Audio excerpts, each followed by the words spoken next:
Ambedkar history Congress के सभी साथियों तथा तमाम दर्शकों को मेरा सप्रेम जय हिंद।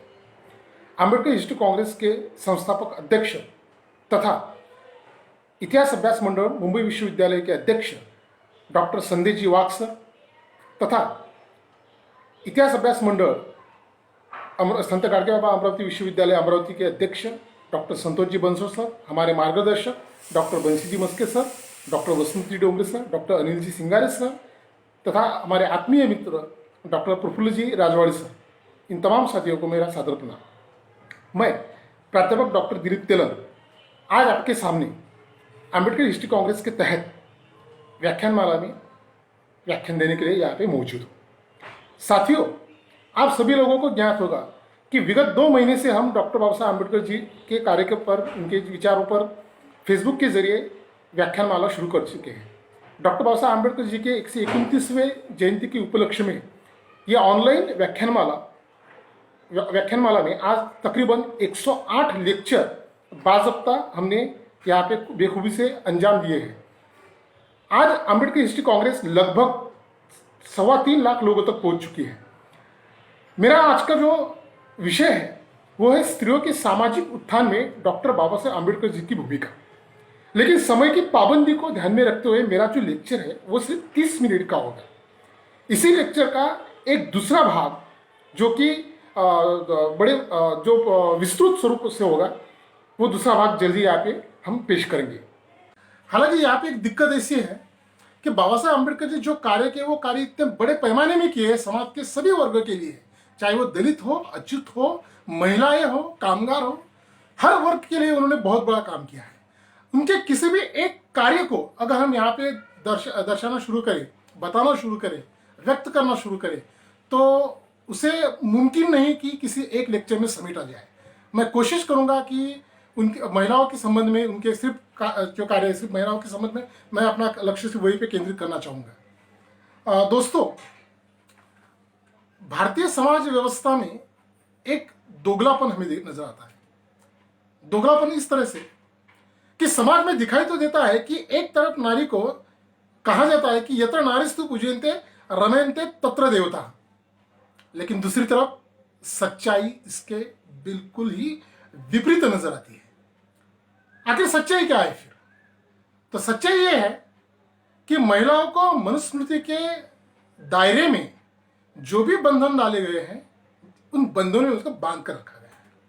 और सामाजिक अन्याय अत्याचार के खिलाफ जितने भी आंदोलन महाराष्ट्र में हुए हैं, ना सिर्फ महाराष्ट्र में बल्कि पूरे भारत में हुए, उन सभी आंदोलन के पीछे जो समाज सुधारक है, उन सभी समाज सुधारक का जो उद्देश्य है, वो उद्देश्य हमें किसी एक विशिष्ट जात, समुदाय, धर्म पे केंद्रित दिखाई देता है। ऐसे बहुत ही चुनिंदा कुछ ही लोग, कुछ ही समाज सुधारक है कि जिन्होंने समाज के सभी वर्ग के लिए काम किया है। आप देखते हैं कि जिस तरह सती प्रथा हो, बाल विवाह हो या सर के बाल मुंडवाना हो, ये सभी प्रथाएं जो है, ये सभी प्रथाएं भारत के सभी जाति धर्म की स्त्रियों की नहीं थी। ये समस्या उनकी नहीं थी। ये सिर्फ समाज के उच्च ब्राह्मण कहे जाने वाले या उच्च क्षत्रिय कहे जाने वाले या अलग अलग भारत के अलग अलग हिस्से में जो भी उच्च समुदाय रहा है, उस समुदाय का ये एक समस्या रही है। और इसीलिए इस समस्याओं पे जब समाज सुधारक काम करते हैं तो वो काम भी किसी एक वर्ग के परिप्रेक्ष्य में केंद्रित होता है। इसमें भी एक दो राय है। अगर समाज के सभी वर्गों के लिए अगर काम नहीं हो रहा है, समाज के घुमंतु, आदिवासी, दलित, पिछड़े तबके वर्ग के लोग, इन लोगों के उत्थान में अगर कार्य नहीं हो रहा है, तो इन सभी में जो सबसे ज्यादा शोषित है, ऐसे स्त्रियों के बारे में बड़े पैमाने में काम अगर किसी ने किया हो उस जमाने में, ताकि 19वीं और 20वीं शताब्दी में, तो ऐसे कार्य तो बहुत ही कम नजर आते हैं। और उसमें भी अगर महिला हो, यानी वो शूद्र है, कामगार है, मजदूर है और महिला है, तो हमें नजर आता है कि एक शख्सियत उभरी थी 20वीं शताब्दी में कि जिन्होंने समाज के महिलाओं के लिए बहुत ही बड़े पैमाने पे काम किया है, और ना सिर्फ काम किया है बल्कि उन्हें एक स्वतंत्र पहचान दिलाई है। मैं बात कर रहा हूं इस मैं सदी तो नहीं कह सकता हूं, लेकिन पूरी दुनिया में जिसने मानवता की व्याख्या बदल दी, जिन्होंने इंसान को इंसान मिला है, जिन्होंने शोषित सभी वर्ग के लिए कार्य किया, ऐसे महामानव भारत रत्न, विश्व रत्न डॉक्टर बाबा साहेब भीमराव रामजी अंबेडकर जी के बारे में। यहां पर आप देखते हैं कि मेरा मेरा जो स्पीच है, मैं इसके तकरीबन दो हिस्से करूंगा। एक तो जो महिला कामगार है उसके बारे में, और दूसरा मेरे व्याख्यान का दूसरा एक जो भाग होगा वो होगा महिलाओं की जो अदर समस्या है, जो इतर समस्या है, उस समस्या के बारे में। पहले अगर हम महिला कामगार और महिला मजदूरों के बारे में अगर देखें तो आप सब जानते हैं कि रेनेसां की शुरुआत जो है वो यूरोप में हुई है, वो भारत में नहीं हुई है। और जब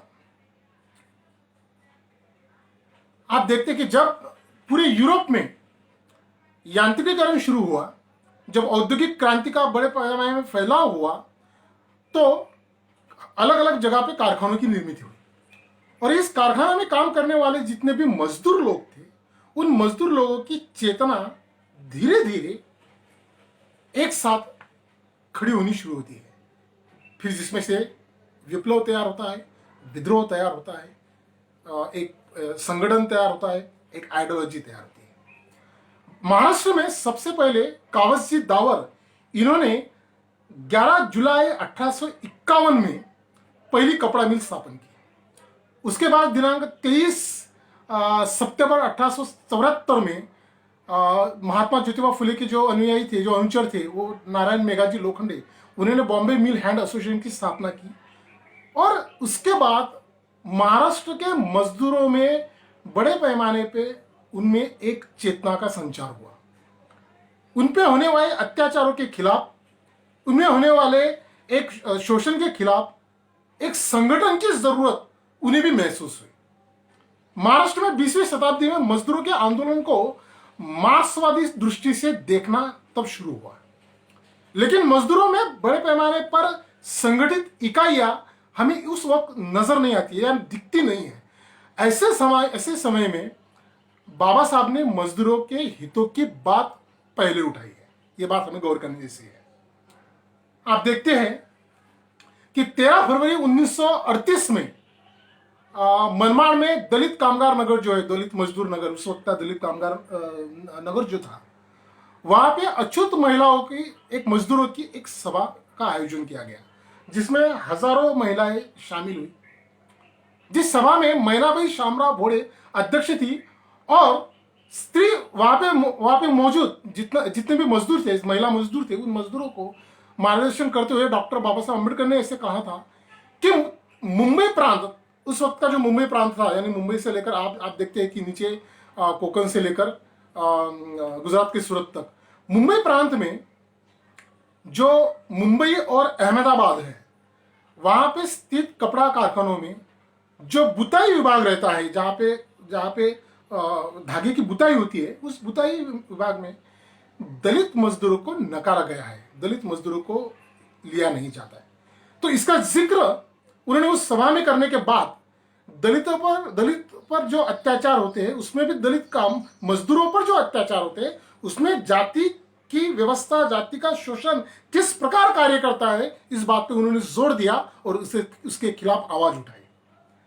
हम देखते हैं कि रेलवे विभाग में भी स्त्री मजदूरों की संख्या ये बहुत ही कम थी, और जो भी थी, मैं दलित महिला मजदूरों की बात कर रहा हूं, उसी परिप्रेक्ष्य में बात करूंगा। जितनी संख्या दिखाई देती है, उतनी दलित मजदूर महिलाएं ज्यादातर कर साफ सफाई के काम में इस्तेमाल की जाती थी। उनको जो जॉब दिया जाता था, जो नौकरी दी जाती थी, वो साफ सफाई के लिए दी जाती थी।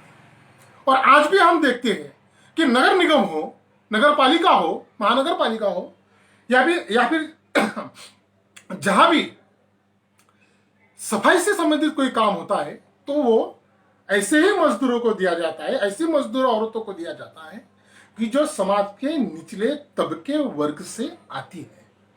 और इसलिए बाबा साहब अम्बेडकर उस वक्त भी ये कहते हैं कि साफ सफाई का काम, जिस वक्त आप मजदूर को काम देते हैं उसमें भी आप जाति दिखते हैं, और उस वक्त आप काम की डिवाइडेशन करते हैं, काम की जिम्मेदारी एक दूसरे पर सौंपते हैं। इसके बारे में भारत सरकार के मजदूर विभाग नई दिल्ली, उन्होंने अलग अलग 3 सभाओं का आयोजन किया था, जिसमें से पहली सभा 22-23 जनवरी 1940, उसके बाद दूसरी सभा 1941 और तीसरी सभा 30-31 जनवरी 1942 में आयोजित की गई, जिसके तहत मजदूरों की स्थिति का अवलोकन करना उस सभा का उद्देश्य था।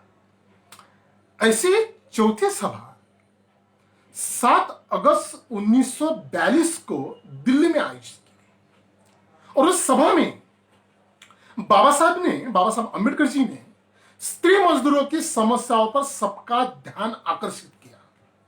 उन्होंने बड़े जोर शोर से कहा कि जिस तरह मजदूरों का शोषण होता है, कामगार मजदूरों का शोषण होता है, उसी प्रकार उस मजदूरों की जाति देखकर उस शोषण की तीव्रता कम ज्यादा होती है, और उसमें अगर महिला हो तो वो शोषण बड़े पैमाने पे होता है। महिला मजदूरों के लिए डॉक्टर बाबा साहब अम्बेडकर जब काम कर रहे थे तो ये बात वो उठा रहे थे कि मजदूरों का शोषण भी जाति के आधार पर होता है, वर्ग के आधार पर नहीं हो रहा है। उसमें भी जाति दिखाई दे रही है, जाति कौन सी जाति, कौन सी जाति के है कि कौन सी जाति के, और उसी तरह से काम दिया जाता है, जो कि आज भी है, बताने की जरूरत नहीं। आप देखते हैं साफ सफाई के मजदूर कौन सी जाति से बिलोंग करते हैं। बाबा साहब अम्बेडकर 1942 में 13 जुलाई 1942 में RM. Bhatt high school Mumbai में स्थित, जो कि परल में है, वहां पे एक सभा का आयोजन किया गया था, जहां पर बहुत सारी महिला मजदूर इकट्ठा हुई थी, और वहां उन्होंने पहली मर्तबा उन्होंने ये बात कही कि अगर पुरुष मजदूर और स्त्री मजदूर एक ही तरह के काम करते हैं तो काम अगर एक है तो उनका वेतन भी एक ही होना चाहिए, उनका मुआवजा, उनकी तनख्वाह, इसके लिए हमें संघर्ष करना पड़ेगा। और इस संघर्ष के लिए जितनी महिला मजदूर है उन महिला मजदूर ने एक साथ खड़े होना जरूर है। यहां पर बाबा साहब अम्बेडकर जी पहली बार महिला मजदूरों में एक चेतना का निर्माण करते हैं कि हमें संघर्ष करना है, और वो संघर्ष पुरुषों के समान हमें स्थान मिले, इसके लिए है। यहां पे हम देखते हैं कि इसी प्रकार जब 1942 में आप जानते हैं कि all India schedule caste federation, जो डॉक्टर बाबा साहब अम्बेडकर जी का पक्ष था, राष्ट्रीय पक्ष था, उस पक्ष की स्थापना जब नागपुर में हुई थी तो 17 से लेकर 20 जुलाई 1942 में नागपुर के मोहन पार्क मैदान पर जब इस राजकीय संगठन की नींव रखी गई, तो उसी दौरान 19 जुलाई 1942 में अखिल भारतीय दलित महिला परिषद का एक आयोजन किया गया था। आपको जानकर ताज्जुब होगा कि 1942 में उस सभा में तकरीबन 25,000, मैं फिर से दोहराता हूं, तकरीबन 25,000 महिलाएं वहां पर मौजूद थी। और उस महिलाओं को संबोधित करते हुए, उस सभा को संबोधित करते हुए, उस मजदूरों को संबोधित करते हुए बाबा साहब अम्बेडकर जी ने कहा था कि खान उद्योग जो है, बीड़ी उद्योग जो है, उसी के साथ साथ वो असंगठित क्षेत्र है, नगर पालिका है, रेलवे विभाग है, इन सभी विभागों में महिला मजदूरों को लेना चाहिए। उनके लिए हमें पहल करनी है, उनके लिए हमें कार्य करना है। अगर आप शेड्यूल कास्ट फेडरेशन का जो रिपोर्ट है 17 से 20 जुलाई 1942 का, जिसके पृष्ठ क्रमांक 7 पे ये साफ साफ लिखा गया है, उसके नियम क्रमांक 4 में एक रिजोल्यूशन वहां पे पेश किया गया था, जिसे पेश किया था राधाबाई कामड़े और अनुमोदन दिया था जयबाई चौधरी ने। उसमें उस चौथे नियम में 3 मुख्य प्रावधान थे। उसमें से पहला प्रावधान ऐसा था कि स्त्री मजदूर जो है, जो बाबा साहब अम्बेडकर ने जो लिखे थे उसमें कहा गया था कि स्त्री मजदूर जो है उन्हें 21 दिन की छुट्टी बाज़ाब्ता उनके वेतन के साथ 21 दिन की छुट्टी का प्रावधान होना चाहिए। एक नंबर 2, अगर किसी जगह पर काम करते वक्त, मैं फिर से दोहरा रहा हूं, अगर किसी जगह पर काम करते वक्त किसी महिला मजदूर की मृत्यु होती है या अपघात होता है या वो जख्मी होती है तो उसे या फिर उसके वारिस को मुआवजा मिलना चाहिए। और नंबर 3, स्त्री मजदूर जो है, जो महिला मजदूर है, उन महिला मजदूर को उस वक्त 15 रुपए महीना पेंशन शुरू होनी चाहिए।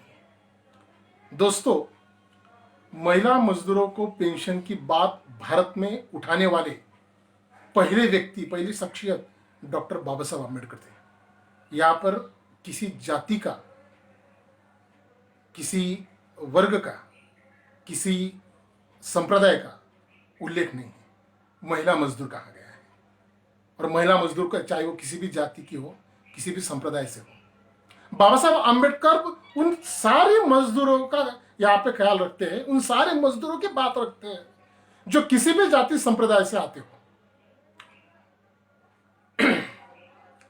इस सभा में उपस्थित जो महिलाएं थी कि ध्यान देने वाली बात ऐसी है कि दलित महिलाओं को घर के दायरे से बाहर निकालने का काम, उनका संगठन बनाने का काम, उनमें नवचेतना निर्माण करने का काम बाबा साहब अम्बेडकर जी ने किया है।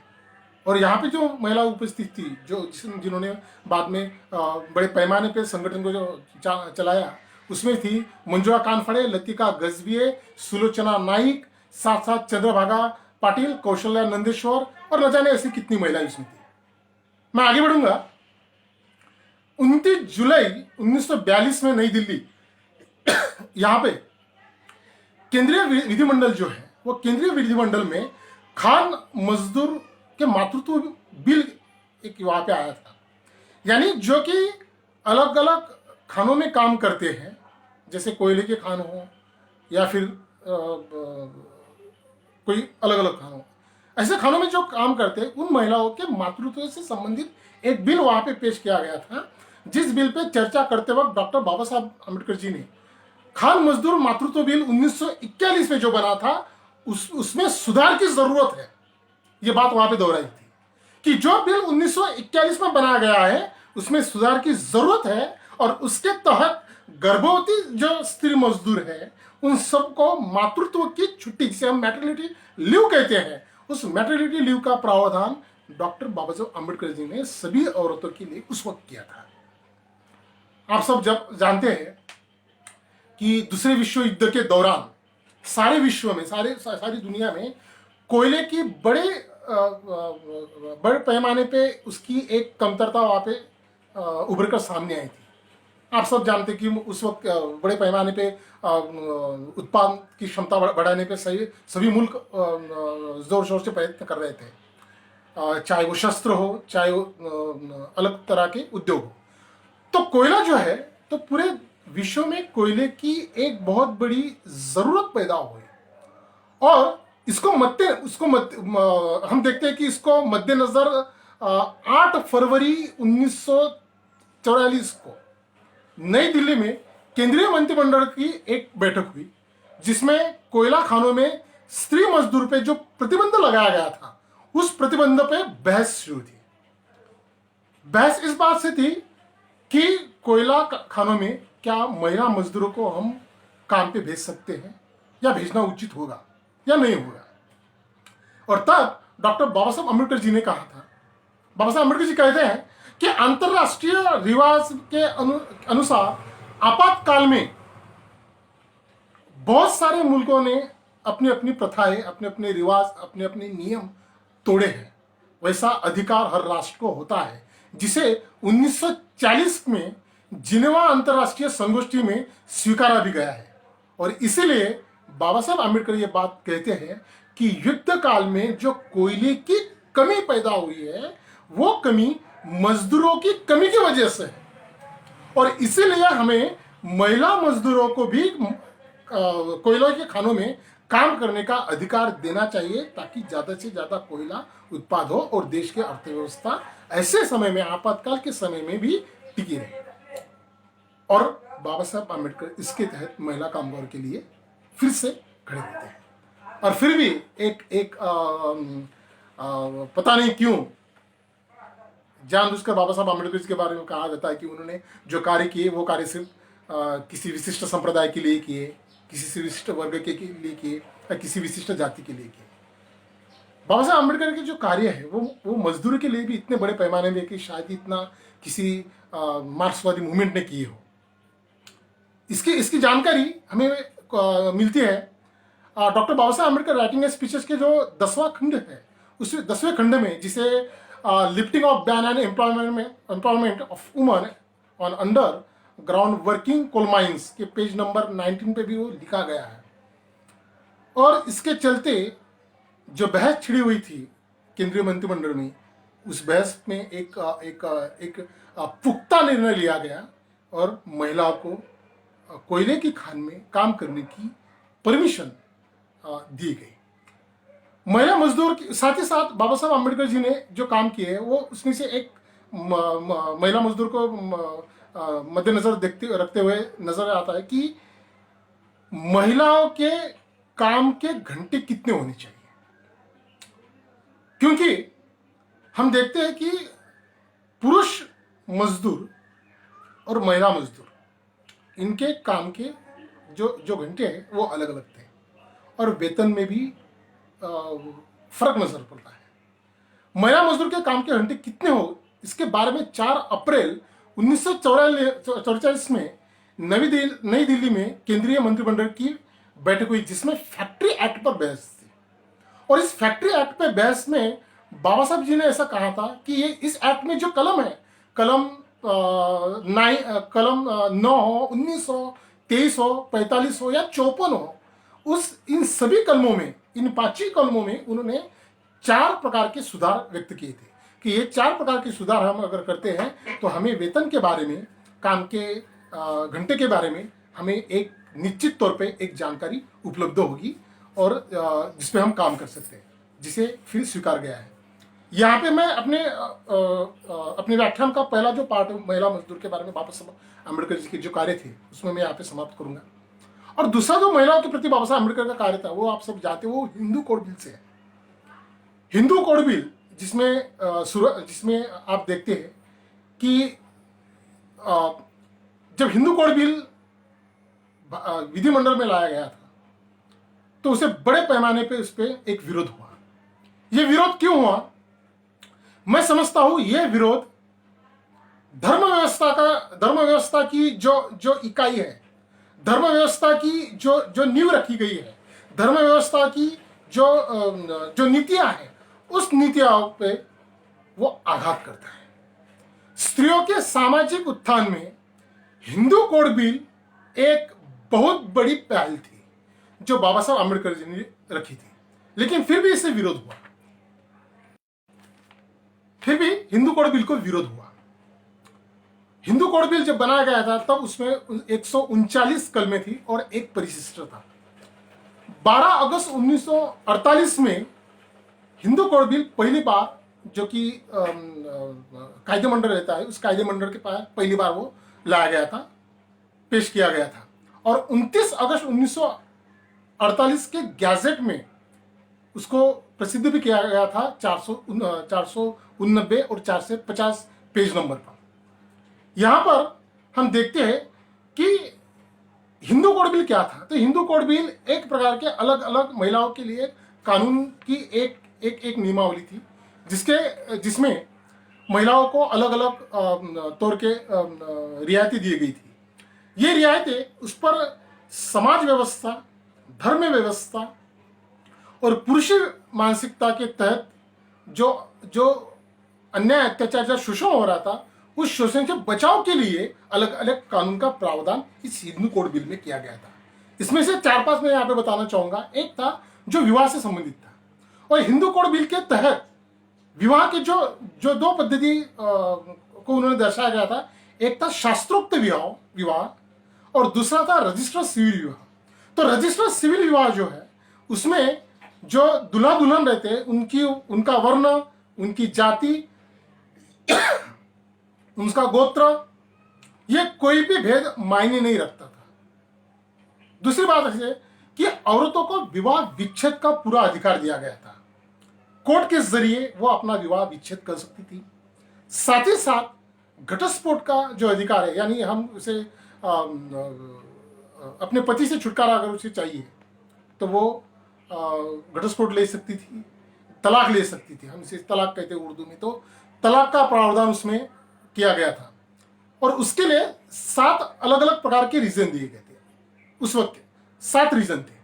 उस 7 रीजन में से किसी भी एक रीजन में वो जो महिला है, वो महिला अगर उत्पीड़न होती है, उसका उत्पीड़न होता है, तो वो तलाक ले सकती थी। हिंदू कोड बिल की सबसे बड़ी एक बात है वो थी दत्तक की। महिलाओं को यह पूर्ण अधिकार था कि वो किसी को दत्तक ले सकते हैं, किसी पुत्र को या किसी पुत्री को वो दत्तक ले सकते हैं और साथ ही साथ अपने पिता के संपत्ति में जितना हक लड़के को है उतना हक लड़की को भी प्राप्त होता था हिंदू कोड बिल के जरिए। साथ ही साथ ये जो संपत्ति का अधिकार है, ये संपत्ति का अधिकार जैसे पुरुषों को दिया गया है, वैसे पिता की संपत्ति का अधिकार ये उसकी बेटी को मिलेगा, उसकी बेटी को मिलेगा, उसकी बेटी को, यानी संपत्ति में अगर लड़कों का हक है तो लड़कियों का भी हक है, जिसे धर्मशास्त्र नहीं मानते। तो हिंदू कोड बिल इस सभी मायने में अगर हम देखें तो एक रेडिकल था, एक विद्रोही था। पहले के दौर में तत्कालीन जो कि प्रधानमंत्री थे पंडित नेहरू जी हिंदू कोड बिल के समर्थन में खड़े थे। लेकिन बाद में अगर वो हिंदू कोड बिल को समर्थन देते हैं तो मुमकिन है कि संसद के बाकी के जो सदस्य हैं वो सदस्य उनके खिलाफ हो सकते थे और इसी कारणवश नेहरू जी ने जो पहले बाबा साहब अम्बेडकर के साथ हिंदू कोड बिल के लिए तैयार थे, बाद में उन्होंने हिंदू कोड बिल को अपनाने से इनकार कर दिया और इसके लिए डॉक्टर बाबा साहब अम्बेडकर जी ने अपना राजीनामा, अपना इस्तीफा वहां पे दे दिया। यहाँ पे बात गौर करने ऐसी बात है कि इस्तीफा हिंदू कोड बिल के लिए बाबा साहब अम्बेडकर देते हैं कैबिनेट मिनिस्टर पद का। कैबिनेट मिनिस्टर पद का इस्तीफा वो औरतों के अधिकार के लिए जब संसद कार्रवाई नहीं कर रही है, उस वक्त वो हताश होकर अपना राजीनामा वहां पे देते, अपना इस्तीफा वहां देते हैं सिर्फ औरतों के लिए। मुझे लगता है कि भारत में जितनी भी महिलाएं हैं उन सभी महिलाओं पे अगर किसके सबसे ज्यादा उपकार है तो डॉक्टर बाबा साहब अम्बेडकर जी के हैं। ये बात महिलाओं ने हमेशा ध्यान में रखनी चाहिए। भारतीय राज्य घटना में भी महिलाओं के लिए बाबा साहब अम्बेडकर ने अलग अलग प्रावधान किए, अलग अलग कदमों के जरिए अलग अलग उन्होंने हिदायतें दी, अधिकार दिए हैं, उनके अत्याचार की बात की है, उनके अधिकारों की बात की है, उनके हक की बात की है। आर्टिकल 14 जो है, जो कलम 14 है, जो समानता का कलम है, जिस तरह पुरुषों का हक है उसी प्रकार सभी प्रकार के हक स्त्रियों को भी मान्य किए गए हैं। राज्य घटना की अनुसूची 39 में उपजीविका के जितने भी साधन हैं, जितने तौर तरीके हैं, उतने पूरे के तौर तरीके जितने पुरुषों का अधिकार है उतना वो तौर तरीके का अधिकार महिलाओं को भी मान्य किया गया है। समान काम के लिए समान वेतन भी राज्य घटना में मान्य किया गया है।